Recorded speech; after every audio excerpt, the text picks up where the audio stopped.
উনি এখনো কথা বললে, বঙ্গবন্ধুর কথা, শেখ রাসেলের কথা, ওনার মার কথা বললে উনার বুক বিদীর্ণ হয়ে যায়। কিন্তু উনি 6 বছর আসেন নাই। আপনার কি মনে ইচ্ছা করে আসছে নাই? কারণ বঙ্গবন্ধুর খুনিরা দেশে ছিল। কারণ উনি জীবনের থ্রেট অনুভব করেছেন। শেখ হাসিনার বিরুদ্ধে কিন্তু কোনো মামলা ছিল না, কোনো মামলা ছিল না।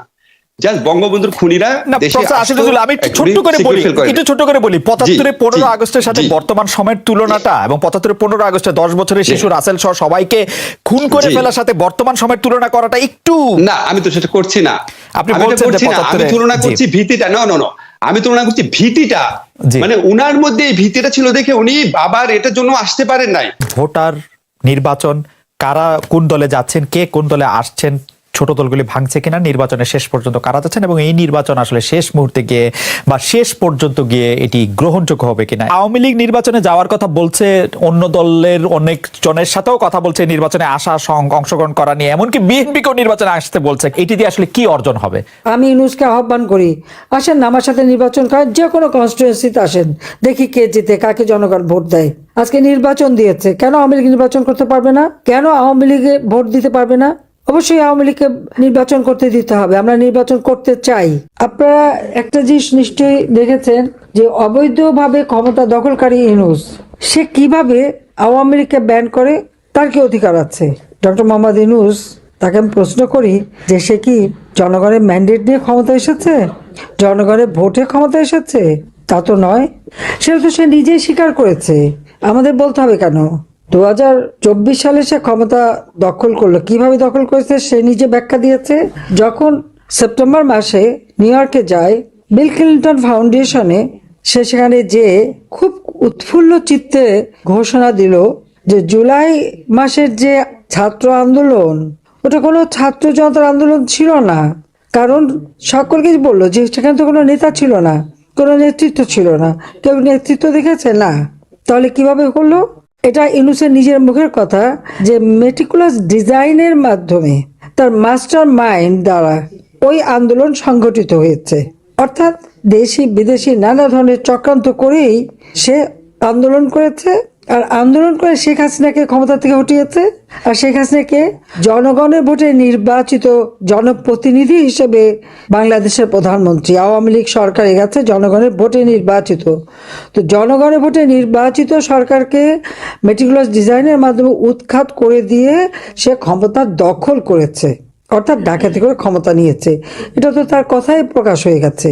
আমার প্রশ্ন হচ্ছে, এই অবৈধভাবে ক্ষমতা দখল করায় গর্ব করার মতো কি আছে? বাহবা পাওয়ার মতো কি আছে? চুরি ডাকাতি করার মতো করে ক্ষমতা ডাকাতি করা, আর তারপরে আওয়ামী লীগকে ব্যান করে। তার কি কোনো অধিকার আছে আওয়ামী লীগকে ব্যান করার? তার কি কোনো অধিকার আছে যে আওয়ামী লীগের কেউ ভোট দিতে পারবে না বা নির্বাচনে অংশগ্রহণ করতে পারবে না? কেন পারবে না? সেটাই আমার প্রশ্ন, যে আওয়ামী লীগকে নির্বাচন করতে দেবে না।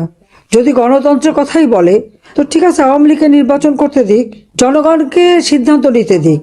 জনগণ সিদ্ধান্ত নিক কাকে চায়। হ্যাঁ, অবাধ নিরপেক্ষ স্বাধীন নির্বাচন যদি হয়, সেই সুষ্ঠু নির্বাচনের মাধ্যমে জনগণ যদি আওয়ামী লীগকে ভোট না দেয়, আওয়ামী লীগ যাবে না ক্ষমতায়। কিন্তু আওয়ামী লীগকে ব্যান করে নির্বাচন করতে না দিয়ে, সেখানে বাধা দিয়ে তৃণমূল পর্যায় পর্যন্ত আওয়ামী লীগের নেতা কর্মী, তাদের পরিবার পরিজন, তাদের ছোট শিশু থেকে শুরু করে, মানে শ্বশুর বাড়ি, বাপের বাড়ি, আত্মীয়, পরিবার পরিজন, কাউকে বাদ দিচ্ছে না। অত্যাচার, নির্যাতন, ঘর পোড়ানো, বাড়ি পোড়ানো, এমনকি তার খামার পোড়ানো, কারো মাছের খামার, গরুর খামার, মুরগির খামার, যার যেখানে যা আছে, দোকানপাট, সবকিছু ভেঙে জ্বালিয়ে পুড়িয়ে তছনছ করে দিয়ে তাদেরকে সম্পূর্ণ অর্থনৈতিকভাবে পঙ্গু, আর জীবনের সাথেও তো তারা কাউকে রেহাই দিচ্ছে না। আজকে নির্বাচন দিয়েছে, কেন আওয়ামী লীগ নির্বাচন করতে পারবে না? কেন আওয়ামী লীগে ভোট দিতে পারবে না? অবশ্যই আওয়ামী লীগকে নির্বাচন করতে দিতে হবে। আমরা নির্বাচন করতে চাই। আজকে আমি বলবো যে আমাদের কৃষক, শ্রমিক, ছাত্র জনতা, মেহনতি মানুষ, নারী সমাজ, সকলে যে যেখানে আছেন সবাইকে ঐক্যবদ্ধ হতে হবে। এটা কোনো নির্বাচন হচ্ছে না, এটা নির্বাচনের একটা খেলা। এখান থেকে কোনো জনগণের ম্যান্ডেট আসবে না। নির্বাচন নামে একটা প্রহসন হচ্ছে, যেখানে আওয়ামী লীগ অংশগ্রহণ করতে পারে না। সেটা এখানে আবার নির্বাচন কিসের? অন্তত 50% ভোটারের আমরা আমাদের পক্ষে। আজকে আমাদের নির্বাচন করতে দেবে না কেন? আমি ইউনূসকে আহ্বান করি, আসেন না আমার সাথে নির্বাচন করেন, যে কোনো কনস্টিটুয়েন্সিতে আসেন, দেখি কে জিতে, কাকে জনগণ ভোট দেয়। তখন না বুঝতে পারবো। সেটা তো করতে পারবে না, সে সাহস নাই। স্যার, বিএনপি আমলে আর্মির কথা শুনে অপারেশন ক্লিন আউট হয়েছে, বিএনপির কথা শুনে আর্মি ডাক বাক্স বসায় অভিযোগনামা নিছে, যেগুলি নিয়ে আমরাই রিপোর্ট করছি, আপনি কলাম লিখছেন। তো সেগুলি আর্মির যেমন ইচ্ছে তেমন ব্যবহার করছে বিএনপি, 2001 থেকে 2006 যেমন ইচ্ছে তেমন ব্যবহার করছে পুলিশ। ঢাকা ইউনিভার্সিটি স্যার আমরা জায়গা পাইছি বিএনপির প্রথম আমলে। বিএনপি প্রথম আমলে কি হয়েছে?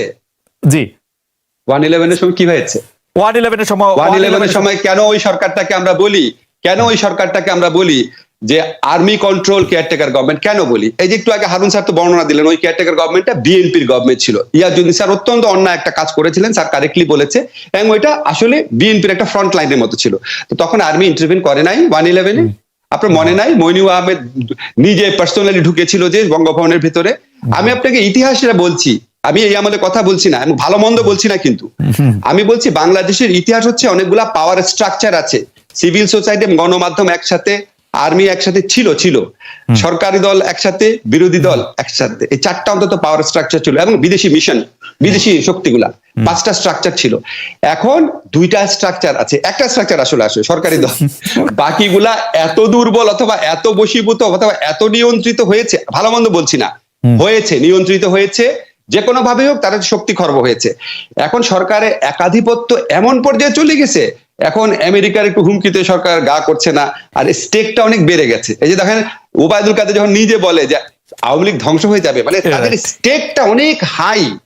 এই স্টেকটা অনেক হাই হওয়ার কারণে আমার ধারণা আওয়ামী লীগের মধ্যে এই চিন্তা কাজ করে যে মেরে ধরে খুন করে বিচার করে যা ইচ্ছা করে যেইভাবে হোক ক্ষমতায় থাকবে, এই ধরনের একটা। প্রফেসর আসিফ নজরুল, আপনার সর্বশেষ আমার কাছে মানে যে কলামটা আছে আপনি যেটা লিখেছেন 28 অক্টোবর ঘিরে অপবাদের রাজনীতির পরিণতি কি, সেটি শুরু হয়েছে যে এরকম একটি লাইন দিয়ে নিজেদের পছন্দ মতো ব্যবস্থা নির্বাচন করার যে মিশন সরকার, ঘোষিত মিশন সরকারের ছিল, 28 অক্টোবরের ঘটনাবলীর মাধ্যমে তা পূরণ করার পরিস্থিতি সৃষ্টি হয়েছে। আমরা আগের পরে ঘটনা জানি, সেজন্য আমি সরাসরি কথায় আসছি। কিন্তু স্যার আপনি জানছেন বা লিখছেন যে মিশন সরকারের ছিল 28 অক্টোবরের ঘটনাবলীর মাধ্যমে তা পূরণ করা হয়েছে, কিন্তু স্যার যদি আপনি 28 অক্টোবরের ঘটনাবলী দেখেন, যেটা আপনি নিজেও বলছেন এরপর ঠিক কিভাবে সংঘর্ষ ছড়িয়ে পড়ে তা আমরা জানি না। আপনি কিছু উস্কানির কথা বলেছেন যে উস্কানি দেওয়া হয়েছে, কিন্তু সেইভাবে এক পর্যায়ে পুলিশ ও বিএনপির কর্মীদের মারমুখী অবস্থা আমরা আপনাকেই দেখছি। আমরা দেখেছি পুলিশের এক সদস্যকে ফুটপাতে নির্মমভাবে হত্যা করতে দেখেছি। অর্থাৎ সরকারের যে প্লট সেটা যে বিএনপি পূরণ করলো, বিএনপি সুযোগটা করে দিল, সেটাও স্যার আপনি আপনার লেখায় লিখছেন। এবং এই যে বিএনপির ধরপাকড় মামলা যেগুলির কথা আপনি বলছিলেন, সেইটার জায়গা থেকেও যদি স্যার আপনি বিএনপির জায়গাটাও একটু বলতেন। আমার লেখার মূল মেসেজটা কি ছিল? একটা লেখাটা হেডিং ছিল অপবাদের রাজনীতি, এবং আমি বলেছিলাম একটা ফ্রেঞ্চ প্রবাদ আছে, আপনি যদি কোনো একটা কুকুরকে হত্যা করতে চান আপনি বলুন না জলাতঙ্ক হয়েছে। এই যে আপনি বলছেন প্লট, দেখেন এই প্রশ্নটা কিন্তু আমি বিভিন্ন টক শোতে দেখছি, সরকারের ফাঁদে পা দিয়েছে বিএনপি, সরকারের প্লটে পা দিয়েছে বিএনপি। একটা সরকার ইলেকশনে করার আগে তাকে এত প্লট করতে হয়, তাহলে সে সুষ্ঠু ইলেকশন করবে আপনি বিশ্বাস করেন কিভাবে? সে যদি প্লট করে, ধরে নিলাম বিএনপি সরকারের প্লটে পা দিয়েছে, সে যদি প্লট করে বিরোধী দলের জনসভাকে সাউন্ড গ্রেনেড মারিয়ে উড়ে দিবে, তারপর বিরোধী দলের সমস্ত নেতাকে গ্রেফতার করতে পারে, নির্বিচারে গায়েবী মামলা দিতে পারে, নির্বিচারে অপবাদ করতে পারে, ইলেকশনের মাঠ থেকে একটা দলকে জেলখানায় ঢুকিয়ে ইলেকশন করতে পারে, এটা যদি একটা সরকারের প্লট হয়, ফাইন, আপনি তাকে অ্যাপ্রিশিয়েট করতে চাইলে অ্যাপ্রিশিয়েট করেন, কিন্তু এটা বলেন না যে এই সরকার সুষ্ঠু এবং অবাধ নির্বাচন দিবে। অসম্ভব। এটা ওটা বারবার যে বলেছে যে তাদের আন্ডারে ইলেকশন হবে, এক্স্যাক্টলি এই সেটিং ইলেকশন হবে, এক্স্যাক্টলি ওই মিশনটাই পূরণ করছে। ওই মিশনের পথে যারা বাধা দিয়েছে তাদেরকে সর্বোচ্চ পর্যায়ে শক্তি প্রয়োগ করে তাদেরকে এই রাজনীতির মাঠ থেকে দূর করে দিয়েছে। আমি একটা কথা আপনাকে বলি, আমরা যখন কম্পারিজন করি না, ধরেন আজকে আপনার কি মনে আছে খালেদ, আপনি তখন সাংবাদিক ছিলেন, আমাদের হারুন স্যারও তখন অনেক তখনও লেখালেখি করতেন। আপনি দেখেন 1996 সনে বিএনপি যখন একটা ভুয়া নির্বাচন করতে গেছে ফেব্রুয়ারি মাসে, তখন কিন্তু আওয়ামী লীগও সমান ধ্বংসযজ্ঞ চালিয়েছিল, কোন কোন ক্ষেত্রে বেশি চালিয়েছিল।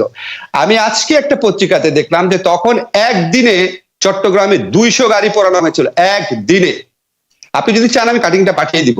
এবং আপনি জানেন রেল লাইন উপড়ে ফেলা হয়েছে, রেল লাইনে বগিতে আগুন দেওয়া হয়েছে। ধ্বংসযজ্ঞ তখনও তো আওয়ামী লীগ করেছিল, তো আওয়ামী লীগকে তখন উধাও হয়ে গেছে। আমি তখনকার আওয়ামী লীগের আন্দোলন এবং বিএনপির আওয়ামী লীগের দাবি মেনে নেওয়া এবং এখনকার সময় যখন আমি কম্পেয়ার করি, তখনকার কাছে আমার মনে হয় কি রং কি হয়েছিল, মানে পার্থক্যটা কোথায়? পার্থক্যটা হচ্ছে তখন আওয়ামী লীগ যখন ধ্বংসযজ্ঞের রাজনীতি করেছে তখন পলিটিক্যাল ভোকাবুলারিতে এটাকে আমরা আন্দোলন হিসাবে স্বীকৃতি দিয়েছি। আর এখন পলিটিক্যাল ভোকাবুলারিতে যেহেতু আওয়ামী লীগ এটাতে খুবই দক্ষ, আওয়ামী লীগ এটাকে অগ্নি সন্ত্রাস ধ্বংসযজ্ঞ এটা নাম দিতে পেরেছে। এক, দুই হচ্ছে তখন তীব্র আন্দোলন যখন আওয়ামী লীগ করেছে তখন বিএনপি তীব্রভাবে রাষ্ট্রীয় শক্তিতে এটা দমন না করে মেনে নিয়েছে। আর এখন যখন বিএনপি তীব্র আন্দোলন করতে যাচ্ছে, আওয়ামী লীগ তীব্রতম রাষ্ট্রীয় শক্তি প্রয়োগ করে 15 বছর ক্ষমতায় আছে। প্রফেসর আসিফুজ্জামান, এই ব্যাপারে গুলিতে আমি একদম সম্পূর্ণ আপনার সাথে একমত, কিন্তু ছোট করে একটু জানতে চাই যে এই যে আপনি পলিটিক্যাল ভোকাবুলারিতে চেঞ্জের কথা বলতেছেন, সেই চেঞ্জটা কেন আসলো? আপনি কি ঢালাও এরকম ভাবে বলবেন যে সব সাংবাদিকরা আওয়ামী লীগের দালাল হয়ে গেছে, সব বুদ্ধিজীবীরা আওয়ামী লীগের পয়সা খেয়েছে, না কি মানে যেটা বলা হয় আর কি, যারা ইনফ্লুয়েন্সাররা বলে আসলে কি? ভোকাবুলারিতে গুড কোয়েশ্চেন। ভোকাবুলারিতে এসেছে কারণ আওয়ামী লীগ 15 বছর ধরে ক্ষমতায় আছে। আপনার এটা বুঝতে হবে, দুইটা দলের মধ্যে শয়তান এলিমেন্ট আছে, ভালো এলিমেন্ট আছে। এখন আমি যদি 15 বছর ক্ষমতায় থেকে আমার শয়তান এলিমেন্টটাকে নারিশ করি, তাহলে আমি কত বড় শয়তান হব? 15 বছর যদি ক্ষমতায় থাকার সুযোগ পায় বিএনপি, তাহলে বিএনপি ওরকম ন্যারেটিভ তৈরি করতে পারবে। আচ্ছা, 15 বছরে আওয়ামী লীগ কি করেছে? আওয়ামী লীগ সমস্ত মিডিয়া যেটা আছে তার কর্তৃত্বে নিয়ে এসেছে অথবা প্রচন্ড প্রেসারে রেখেছে। আপনি তো জানেন খালেদ, আপনি তো এটা জানেন যে প্রথম আলোতে বেসরকারি প্রতিষ্ঠান যারা আছে তারা পর্যন্ত এখন বিজ্ঞাপন দিতে পারে না। এটা তো মিথ্যা কথা না নাকি? এটা কথা ছাপা হয়নি, বাট আপনি তো জানেন। এখন এই ধরনের প্রেসার, কোন প্রোগ্রামে প্রথম আলোর এডিটরের বিরুদ্ধে হত্যা মামলা হয়ে গেছে, প্রোগ্রাম করেছে আনিসুল হকের প্রোগ্রাম, আনিসুল হকের বিরুদ্ধে মামলা হয়নি, প্রথম আলোর এডিটরের বিরুদ্ধে হত্যা মামলা হয়েছে। এগুলি দেখে কি বোঝা যায় না কিভাবে কি প্রেসার দিতে যাচ্ছে? মাহফুজ আনামের বিরুদ্ধে 90টা মামলা কি কোনো আমলে হয়েছে? ডক্টর মোহাম্মদ ইউনূসকে প্রায় জেলে ঢুকিয়ে দিচ্ছে কি কোনো আমলে চিন্তা করা গেছে? এখন আপনি যখন ক্রমাগত ভাবে অন্যায় করতে করতে যখন আপনি ডিফিটেড না হন, তখন আপনার প্রবল শক্তি জন্ম নেয়। আমি একটু শেষ করি। এখন সরকার যেই পরিমাণ মিডিয়াকে নিয়ন্ত্রণ করতে পারছে 15 বছর ক্ষমতায় থাকার সুযোগে, এটা আগে কোন সরকার এত গুড়া সময় পায় নাই, এত দীর্ঘ সময় পায় নাই। আর এমনি তো আওয়ামী লীগের একটা প্রচন্ড স্ট্রং বেজ আছে, যারা সংস্কৃতি সেবী আছে, যারা সাহিত্যিক আছে, সাংবাদিক আছে। বিকজ আওয়ামী লীগ মুক্তিযুদ্ধে নেতৃত্ব দানকারী দল। ওই সময় আজকে যারা ওই সময় আওয়ামী লীগকে দেখেছে, বঙ্গবন্ধুকে দেখেছে, তাদের মধ্যে একটা আওয়ামী লীগ প্রেম থাকবেই। ওই ছবি ওটা তো আছে। বাট 15 বছর যাবত তারা যে বিভিন্ন রাষ্ট্রীয় শক্তিকে, বিভিন্ন রাষ্ট্রীয় সামর্থ্যকে ব্যবহার করতে পেরেছে,